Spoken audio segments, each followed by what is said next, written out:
of course, like as children, we do have very many dreams and hopes. Whoever you see. At some point, I wanted to be the president of the United States of America, not knowing that we are not in America, we are in Uganda. So yeah, I did want to be the president. I wanted to be a pilot. I remember wanting to be a doctor. Oh my God, I wanted to be a princess. Gosh, until reality, when you grow up, the reality sets in, and yeah, unfortunately, you can't be all that. So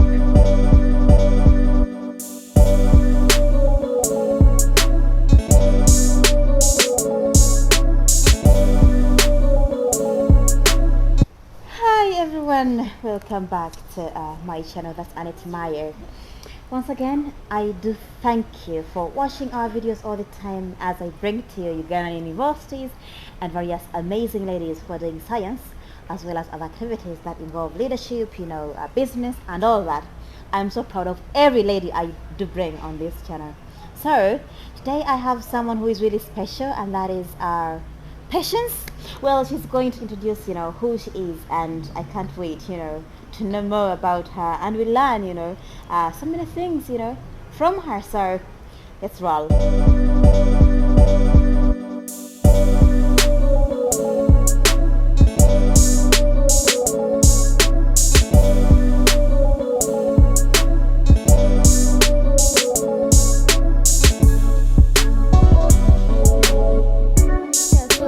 Patience, you're very welcome. Thank you so much for inviting me. I'm honored to be part of your channel and also to share about what I'm doing and my achievements as well. Perfection. So could you just introduce, who you are to the people? Okay, so as you know, my name is Patience Ankunda, and I am the CEO and founder of a fitness brand called Afrocanfit. Besides that, I am a part-time lecturer. As of now, I am a part-time lecturer at Uganda Christian University in the Department of Computing. I recently graduated a Bachelor of Science in Computer Science, so I'm a recent graduate. And I like to think of myself as an opportunist. I take advantage of opportunities. If I am in position to seize them, I do go for them. I think of myself as a multi-potentialite. I don't believe that there is one way to create impact. I believe there are so many ways I can be a part of creating impact in people's lives.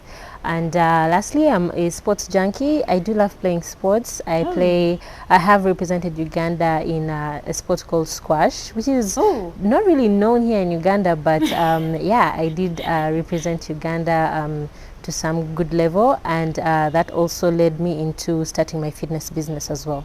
So yeah, that's really wow. That's amazing. Right? Wow. You have represented Uganda at the international level. Yes. I'm blown out. Wow, well, that's amazing. Congratulations. Thank you so much. It was a very thrilling moment. Wow. Yeah. Well, I have to know more about this. Yeah, seriously. I mean, you have achieved so many things, and I'm like, how come? Well, it's so great to have, a person who is also a lecturer, because I'm also, a lecturer here at, academics. Exact, at UCU, School of Medicine. Some universities, same job, we work. Assured. Yeah, so what I want to ask, is about, your major at the university. You graduated from UCU, and you came out with a degree in computer science, right? Yes, definitely. And with the first class. Can you imagine? Oh my goodness! Congratulations. Thank you. It was quite a journey, but I was very excited for it. Coming from architecture to computer science, I did enjoy the experience of having to get into technology, and there was no better place I could have done it from apart from UCU. Woo, wow. Why did you choose computer science in all the science majors? Because first of all, besides the restriction with my qualifications, I only studied mathematics. I didn't study physics in high school. So computer science was, I did want to do software engineering, but unfortunately I couldn't because of the not doing physics. But computer science required only mathematics, and Uganda Christian University only required mathematics. And that's why I decided to go for it, but also because it does create plenty of opportunity out there, since it's, I don't want to say technology is really young in Africa, but for women in technology, it's definitely a field that is untapped, and so it also presented that opportunity for me. And like I mentioned, I do seize the opportunity. So yes. I can't wait to see you as one of the great computer scientists, you know, in Uganda, and not only in Uganda, actually, in Africa. Assured. And after that, to other continents. Assured. At the intercontinental level. Wow. I do hope to reach that far. But you will. You will. I see that in you. You will. Thank you. What I want to ask is, when you were a wee girl, when you were younger, did you want to be in computer science, or you just wanted to be in engineering? Not at all. Just like I mentioned before I switched to computer science, I was doing architecture. So for most of my life, I wanted to be an architect. I think right from P3, I used to like sketch buildings in my book, and I wanted to do something in construction because designing beautiful houses. My godfather was a civil engineer, and by that time I didn't know about architecture, but I did know I wanted to do something in construction. But then later on I discovered architecture, and that's where now I set myself to. And then somewhere along the way, I just decided, you know what, I no longer see this being something I want to do. But right from when I was young, of course, like as children, we do have very many dreams and hopes. Wherever you see him. At some point, I wanted to be the president of the United States of America, not knowing that we are not in America, we are in Uganda. So yeah, I did want to be the president. I wanted to be a pilot. I remember wanting to be a doctor. Oh my God, I wanted to be a princess. Gosh, until reality, when you grow up, the reality sets in, and yeah, unfortunately, you can't be all that. So yes, it was civil engineering and architecture, then civil engineering and architecture, and then now I'm in computer science. And oh my God. It has been a journey. Well, a journey. I wanted to do so many things, but not to your extent. I think it was a triple mine, Right? Yeah, I had few options, but you had a lot of options, which is really good, because I mean, it's amazing to be a child. Exactly, you have such a wide imagination.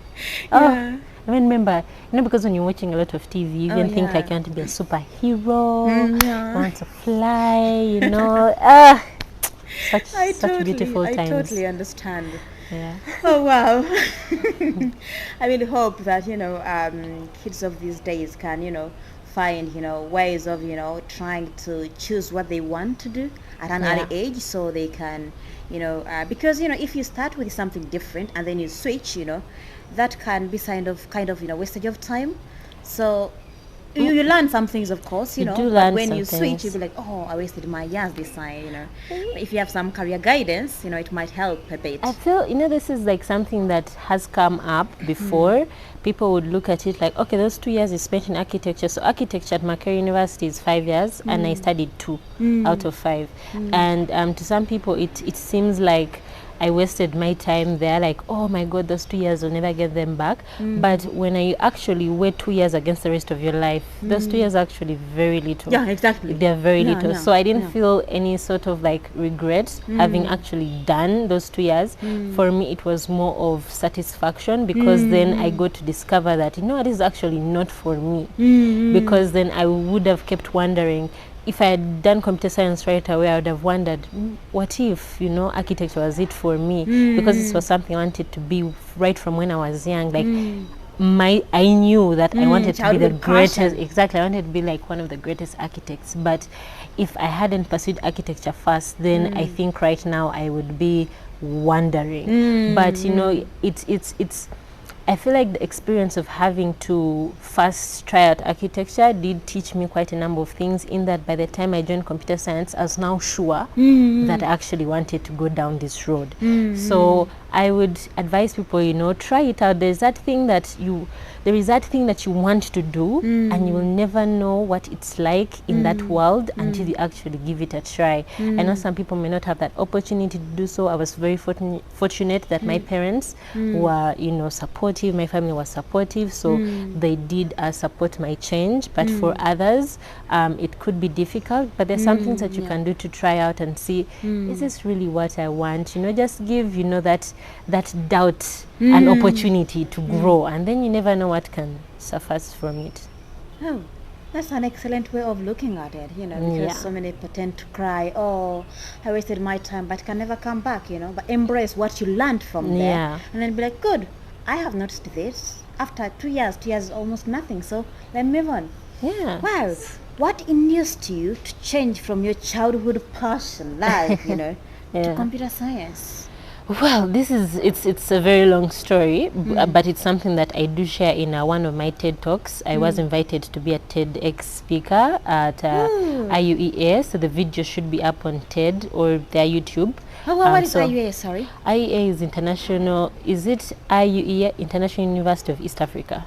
Oh, it's around here. Around here, yeah, I know it. Yeah. Yeah, so I think they partnered with TEDx to host some TEDx. So that's great. There is a video explaining why I changed. But like in a nutshell, I would say as I was studying, before I actually started doing architecture, I did get some exposure into what the tech world is like, and this was during my S6, S5 at Gayaza High School. Our deputy head teacher was very proactive and involved us in so many things. So there was this one competition for girls worldwide.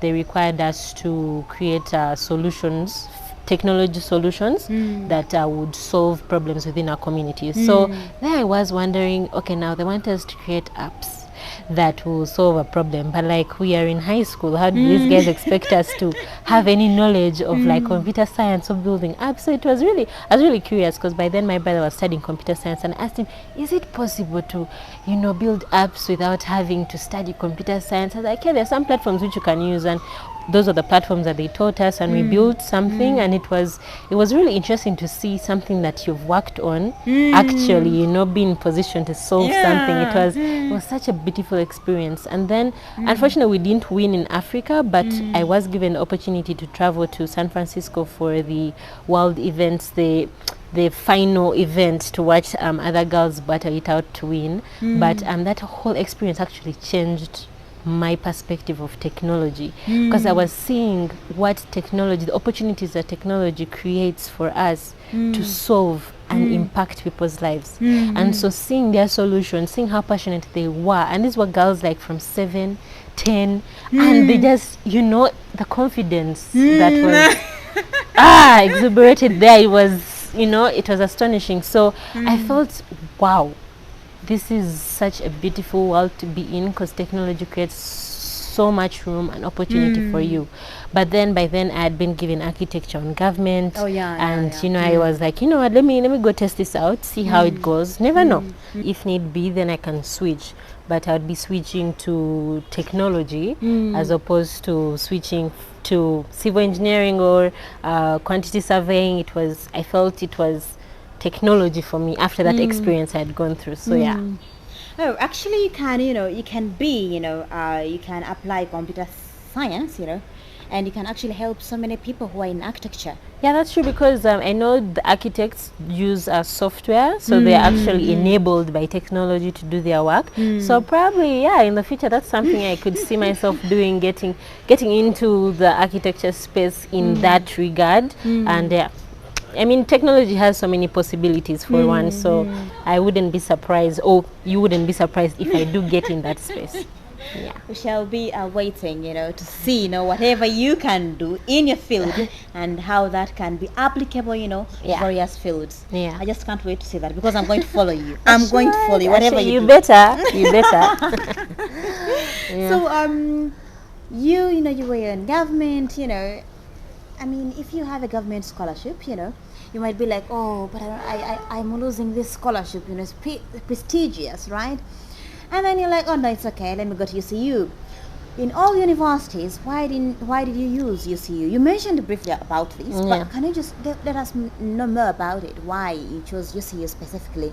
Well, initially, actually, UCU was not my first choice, because I wanted to continue on the government scholarship. However, that's like I mentioned before, there was a restriction. Makerere required you to do physics, to do computer science, which is not even actually needed. It was really disappointing. But again, it was, should I say, an opportunity for me to go somewhere else and, you know, learn from the best. Because when you come to UCU, the class that I was in was small class, so the class is intimate, and you have the opportunity to actually interact with the lecturers to understand better, and that's what really UCU offered me. And initially, I actually didn't know that UCU had a computing department. I thought it was just law and business, because that's what it's mainly known for. So a friend of mine told me that, you know, there's actually computer science in UCU, and I was shocked. So I went, did my research, I applied, and within a week I was called to come and pick my admission letter. And so that was like a reconfirmation for me, a reassurance that, yeah, this is where you're supposed to go. But looking into the curriculum of UCU, it was actually one of the best. It's one of the best here, computer science. And that's really what also gave me the confidence in Uganda Christian University. So, yeah. That's so great. I mean, you know, you were young. I mean, how can you confirm that the curriculum is really good enough, you know? You.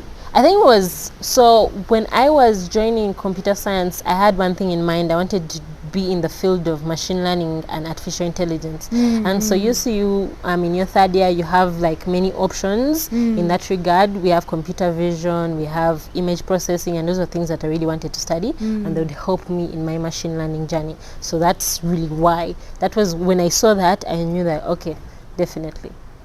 Oh, you know, when you talk about AI, I'm like, first of all, I respect you.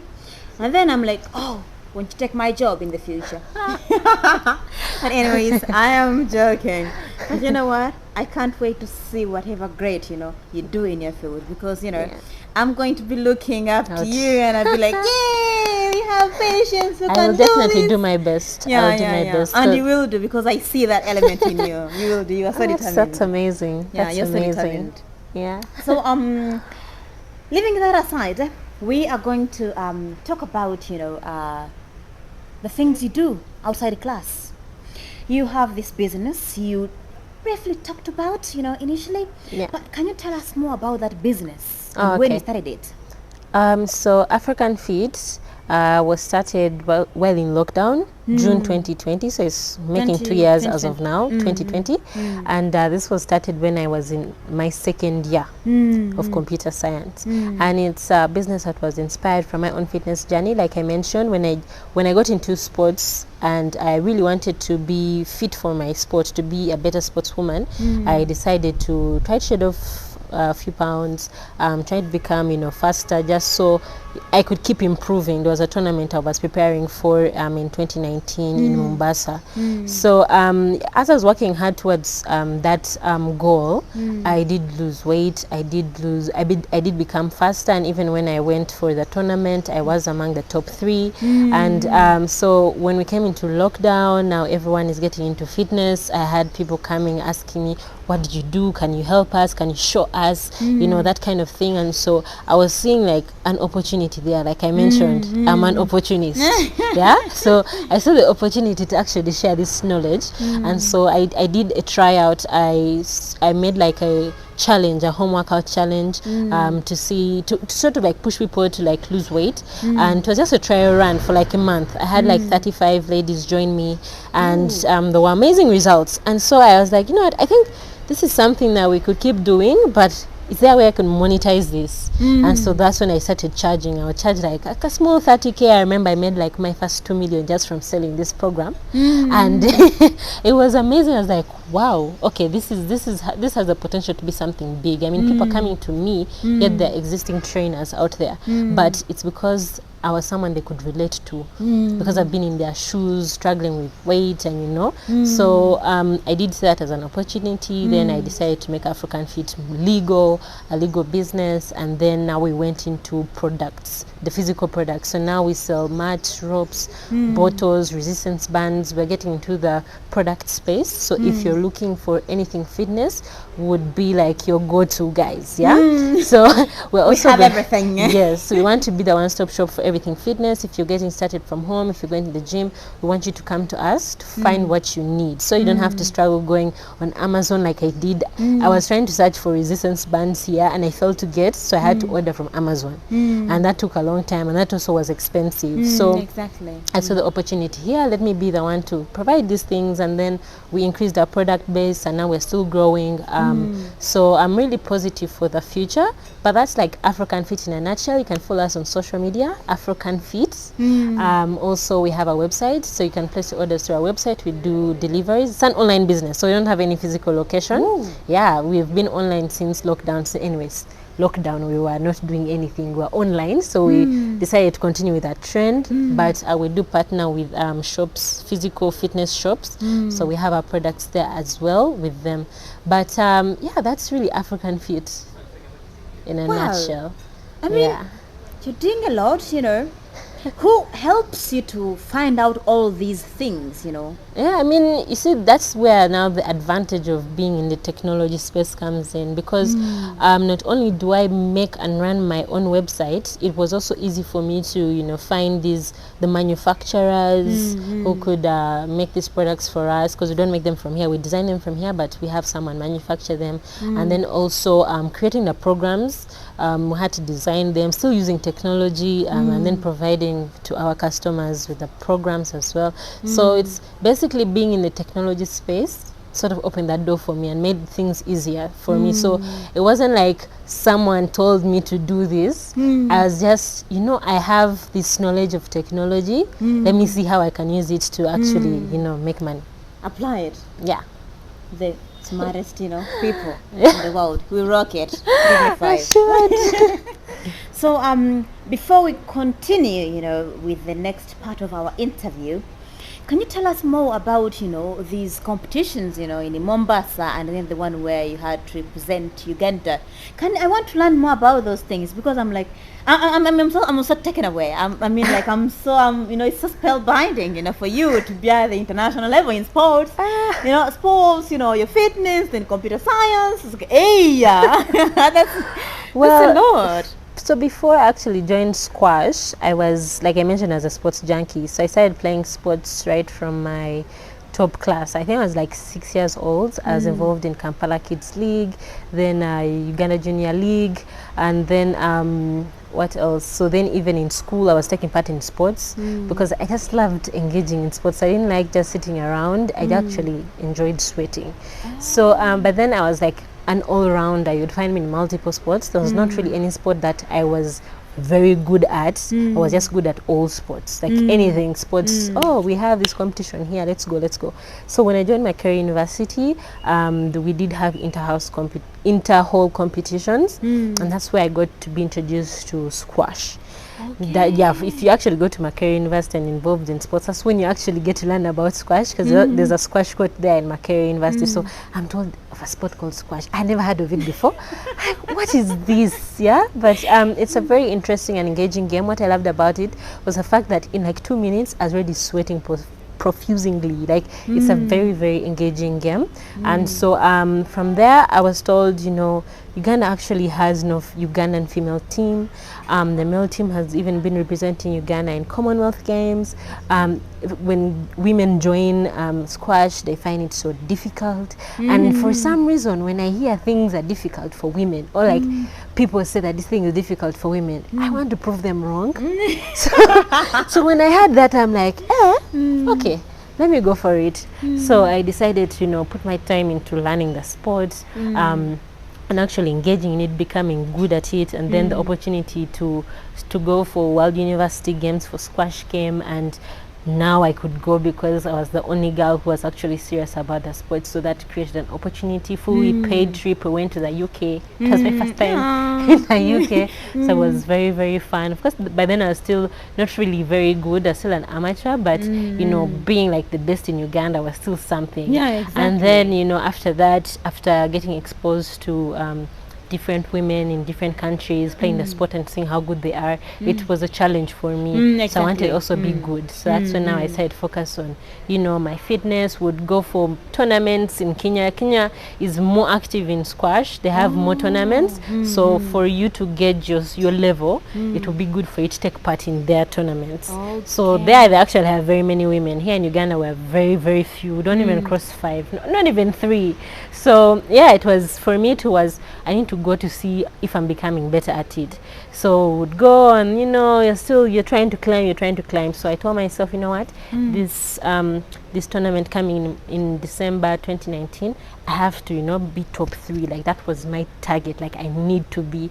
So that's when I got into my fitness and put in my all, and then when I went there I was third, and I was, wow, you know, hard work really pays. It really pays. But yeah, at that point I was, you know, representing Uganda, and it was a fulfilling moment. Like, oh wow, out of like the 44 million people in Uganda, Patience Ankunda was the one who represented this population. Exactly. So yeah, it was very, very interesting. Oh my goodness, I mean, your story is so interesting, you know, but wait, there is none more than 3 people who can play squash in Uganda. Females. So can I join you? What can I do? Well, for starters, you need to create the time. Of course, like at the end of the day, we create time for things we prioritize. So, but yeah, there is still opportunity there because it's not really a known sport, and it's also considered a sport for like the rich because it's found, the courts are found in these clubs, Kampala Club, Kabira Club, exactly. So for us, it was just like the association that helped us get into Kampala Club to like train. The court at Makerere University is not standard. It's a concrete floor and it's supposed to be wooden. So yeah, but that would be like a good place to start. But yeah, very welcome. There's still room for people to come and join. As you can see, even Commonwealth Games are coming up, but it's unfortunately it's only the men who are going to go. For women. Yeah. Oh, so you know the problem. Price making the course expensive. So make them free. You get people. Win-win. Assured. So I want to ask you, you know, about, you know, balancing your academics, you know, and your business, because you initiated this, you know, during the lockdown. That was 2020, right? And you were in your 2nd year.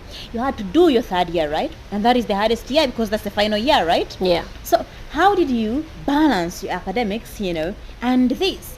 You got a first class, you know.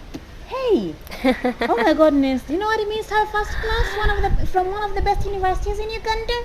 That's a high thing, you know. She worked so hard. So how did you balance all these things? Well, it was difficult in the beginning, but I do see that the opportunity or the advantage was the fact that I started the business while in lockdown.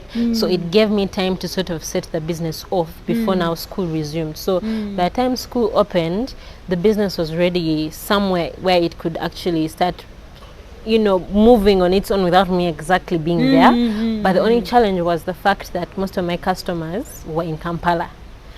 And I was in Mukono. And so now I had to find a way, okay, so I'm selling these fitness physical products. How do I get them to people in Kampala? Luckily, I did have a family member who was also studying in MOOBS, and she could help me, she would help me, you know, package the products and help me deliver to people around there in Kampala. And then for me, I focus on those who order from Mukono. So that was like the most advantageous point. So it helped me, you know, continue doing my own stuff, and everything in Kampala was sorted. But also the other advantage was the fact that the business was online.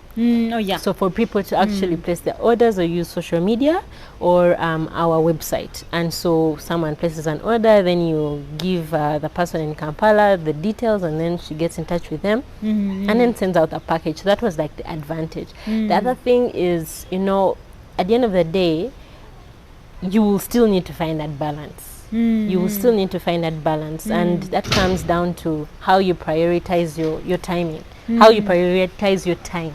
Yes. So one thing that I made sure was, you know, when it came to lecture time, I'm in my lectures. I'm trying to understand things from there, and then also putting in some extra time, go to the library to study, because like because it was an online business, it didn't need me to always be there.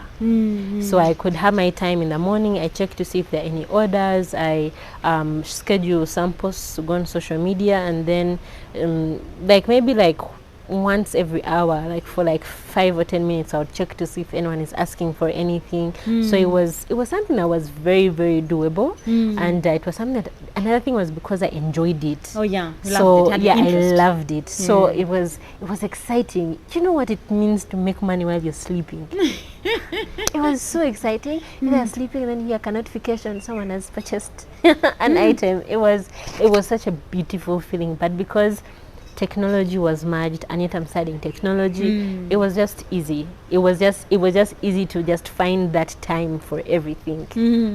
Yeah. Wow. You know, when you love something, you can always create time for it. Very if you true. love to things, you can always find a way of balancing the time. Very, so very you can true. attend to all those, to Yeah. both, those things you're passionate about. And that's Very. love. Yeah. Passion for what you want to do. Passion. That's what she's doing, and that's why she's making lots of money, from doing what she loves. So, if we move on to the next question, I would like the viewers to know more about, some of the challenges you have faced so far, and how you have, overcome them, mainly as, as a science student, and doing other things alongside that. The challenges within the science space, I felt, would revolve around the practicality of things. There's some things that you study and you really don't see how it's going to be applicable. But if there was room, or if there was, I don't know, a space where these practical things could come together and you sort of like learn while doing the practical, then it would actually make things much easier. Because there are things that you would learn and then it's just, oh, okay, I know that.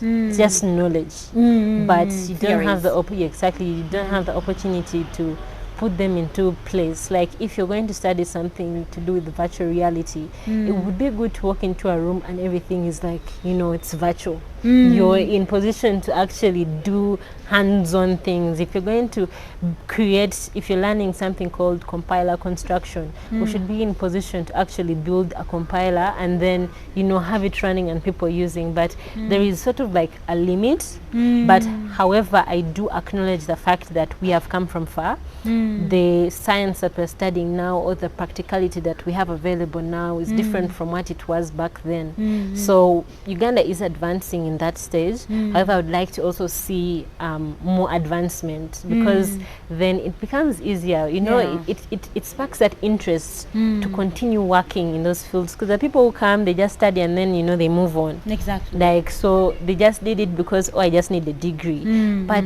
if you are learning in a space where, wow, I think it would make things much better. So that's what I would say was like the biggest challenge. The other thing is, of course, the being few females in the space. Yeah, I think in my class were only 2 females. Yeah, and then the class that followed was only 1. So yeah, the Department of Computing actually it's a small department, but even in its smallness, the females are very few. You can count us when we don't cross this. We don't cross this. And yeah, right. And at the same time, actually don't blame these numbers, because it requires interest, and people do not know about the sciences. Exactly. They do not know about technology to actually know that, okay, I'm not going to do social science, let me go and do computer science, let me go and do IT. Yeah, it's only those who, let's say, you go to the good schools, you get to know about this, or you've been exposed to social media and you're seeing what technology is doing. But if you go down to the villages and you ask people, what do you want to be in the future, they'll probably say the science that will be mentioned is doctor, and then they'll go to law, then they'll go to accountants and stuff like that, because they've seen the work being done there. But for technology, like, You want your engineer, you want your computer scientist, you want your software engineering, computer engineering, such stuff. But yeah, that's what I would say like the challenge is. And if there is anything that could be done, I feel like this interest needs to be sparked off at a young age.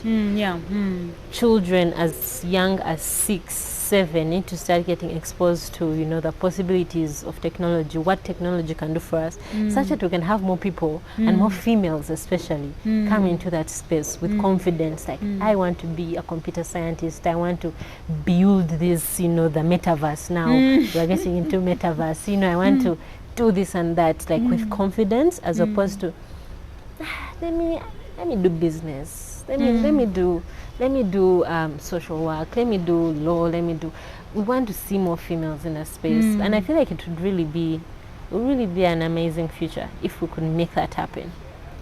I believe so. So. The only challenge we have, you know, as you mentioned, is that there are so many kids, especially those kids, you know, from villages, don't have, you know, the chance to even talk to people who are from various, you know, fields, either in science or either in health sciences or social sciences. So it's really important for schools to, you know, to bring these people, you know, to those kids, you know, and even kids to be taken to various areas, you know, to see new things, so they can ask, what is this, what does it do, and all that, you know, because, you know, that's how the interest, you know, starts. I saw this and I wanted to know how it works, you know, that's how all starts. So we really have to do much about this.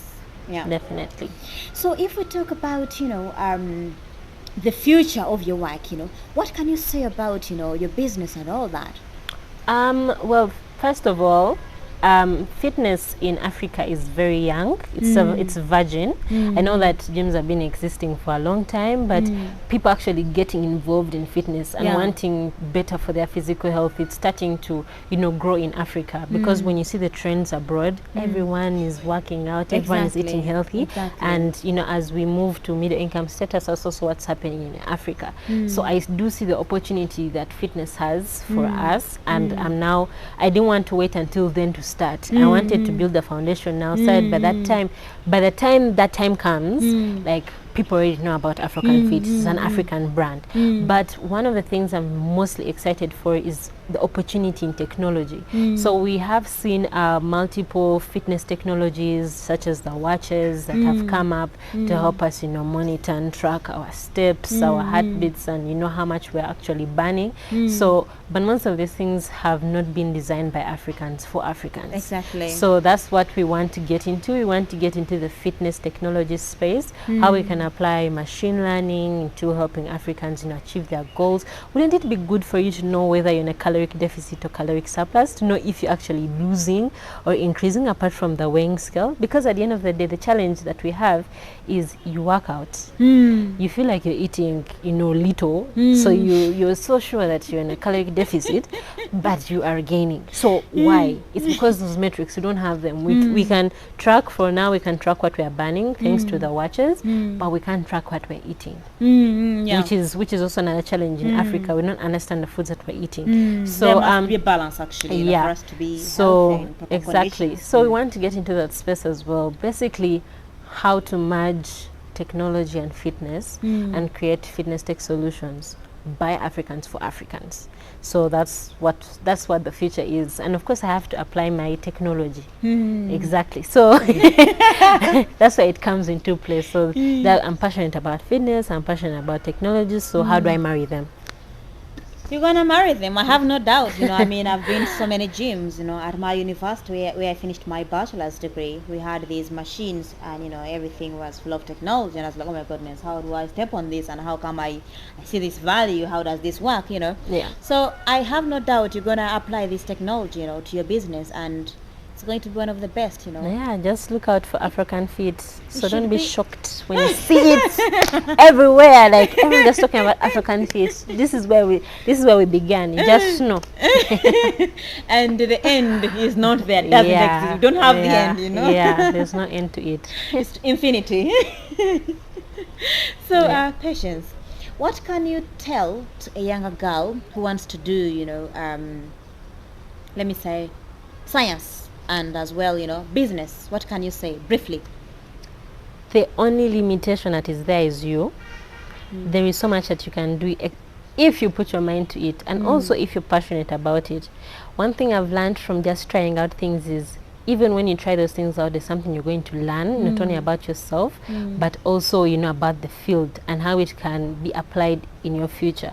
Like I mentioned before, I actually don't regret those 2 years I did architecture, because I learned a lot from there. And I think that if I went straight to computer science, I would not have appreciated technology the way I appreciate it now, because I went through, you know, architecture first. So there are certain things that happen to you for a reason. There are lessons that you are meant to learn.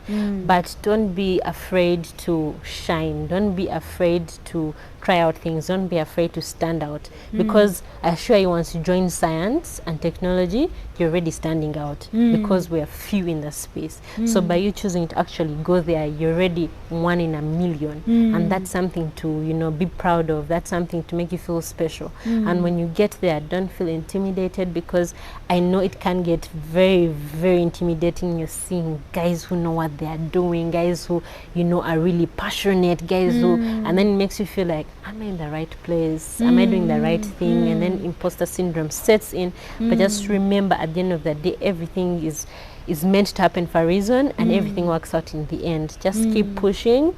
Find people who you can relate to, find a community you can join to, you know, keep supporting you, to keep pushing you to be better in your field. And trust me, at the end of the day, everything is going to work out in the end. In fact, I was not actually surprised I got a first class. I really worked hard for it. I knew that it was going to come, because I felt it was something I needed to prove to myself that, you know, at the end of the day, I didn't switch for nothing.